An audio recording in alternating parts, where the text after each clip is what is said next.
Highs और hive के बारे में, जिसका मतलब देगा के पास। क्या देगा? के पास। ठीक है, तो इसी को हम लोग जो है वो सीखेंगे आज। देखिएगा, यूज ऑफ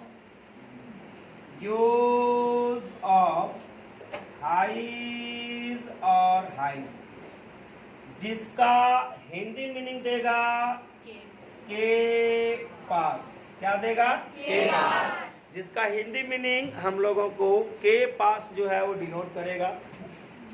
कैसे? देखिए, अगर कोई भी हिंदी सेंटेंस लेते हैं और उस हिंदी सेंटेंस में अगर बीच में के पास लिखा हुआ है, बीच में कहीं भी लिखा होना चाहिए, बीच में कहीं भी लिखा होना चाहिए, और ये एंडिंग पॉइंट जो है वो प्रेजेंट फॉर्मेशन को डिनोट करना चाहिए। प्रेजेंट फॉर्मेशन का मतलब हा का फॉर्म है। क्या चीज का फॉर्म है? हा का। अगर यदि कोई भी हिंदी सेंटेंस प्रेजेंट फॉर्मेशन से एंड होता है, मतलब हा का फॉर्मेट से एंड होता है, और अगर उसमें कहीं भी के पास देता है, तो उस सेंटेंस को बनाने के लिए, स्पोकन में बोलने के लिए हम लोगों को हाइज और हाइव का सहारा लेना पड़ता है। इसी को हम लोग आज जो है वो देखेंगे। देखिएगा कैसे होगा। तो इसका डिफिनेशन अगर यदि कहें हम तो लिख सकते हैं कि व्हेन मतलब जब, any Hindi sentences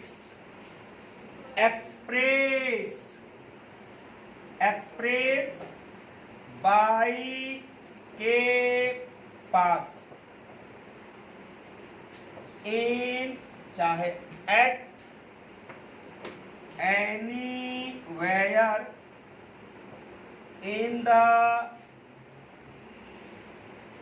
sentence, in the sentences, and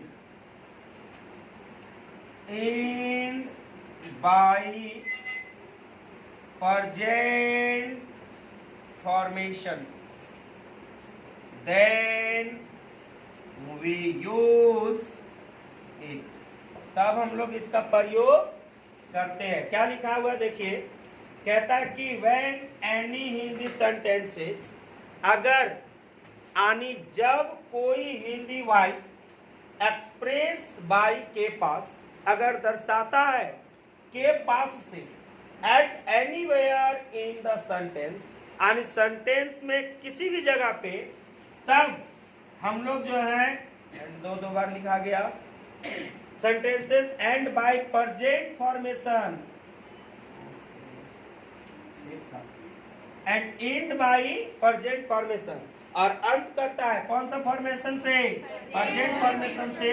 then we use it, तो हम लोग इसका प्रयोग क्या करते हैं? इट, यानी हम लोग जो है वो हैज और हैव का प्रयोग करते हैं। Then we use it. It का मतलब यहाँ पे ये नहीं कि इट, यहाँ पे हाइज और हाइव होगा। ठीक है, इसका प्रयोग हम लोग करते हैं। तो कैसे करते हैं? सबसे पहले इसका जो है वो बनता है हमारा फॉर्मेट। तो पॉजिटिव फॉर्मेट देखते हैं तो सब्जेक्ट बनता है। सर क्या बनेगा? सब्जेक्ट। सब्जेक्ट के बाद में हाइज और हाइव, और इसके बाद हमारे पास रहेगा नाउन। क्या रहेगा? नाउन। ऐसी जनरली हाइज और हाइव के बाद अगर यदि वर्ब देना है तो हमेशा थर्ड फॉर्म ऑफ वर्ब लगता है, लेकिन हम लोग वर्ब के लिए यहाँ पे पढ़ नहीं रहे, हम लोग यहाँ पे नाउन के लिए पढ़ रहे हैं, के पास के लिए पढ़ रहे हैं। तो सब्जेक्ट के बाद हाइज हाइव, फिर क्या होगा? नाउन, और नाउन के बाद फिर जो आएगा उधर और भी और वो सब लिख देंगे। बात समझ में आया? यहाँ तक समझ में आया ना? तो कोई डाउट है? देखिए, इसी को हम जो है वो पहला नंबर एग्जाम्पल लेने जा रहे हैं। कैसे? देखिएगा, ऐसे कहता है कि उसके पास एक घर है। बात समझिएगा, सेंटेंस को हम लोग लिखे हैं उसके पास एक घर है, लिखे है ना? यहाँ पे हा का फॉर्मेट गया है, हा का फॉर्मेट गया है, हा का फॉर्मेट गया मतलब प्रेजेंट का गया ना? सेंटेंस में कहीं ना कहीं पास दिखा रहा है। हम क्या कहीं भी जो है वो क्या दिखाएगा, के पास, यानी पास होगा। अब जब के पास हो गया, हा का फॉर्मेट गया, क्या चीज से बनाएंगे, हैज हैव से बनाएंगे। क्या चीज से बनाएंगे, बात समझ में आया।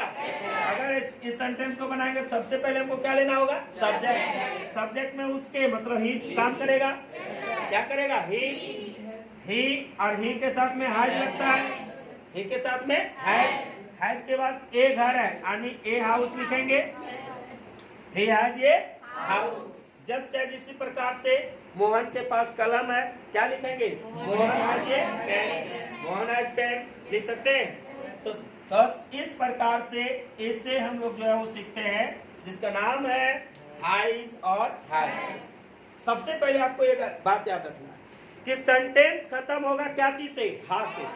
फॉर्मेशन ऑफ प्रेजेंट, यानी प्रेजेंट के फॉर्मेशन से खत्म होगा। पहला पॉइंट क्लियर।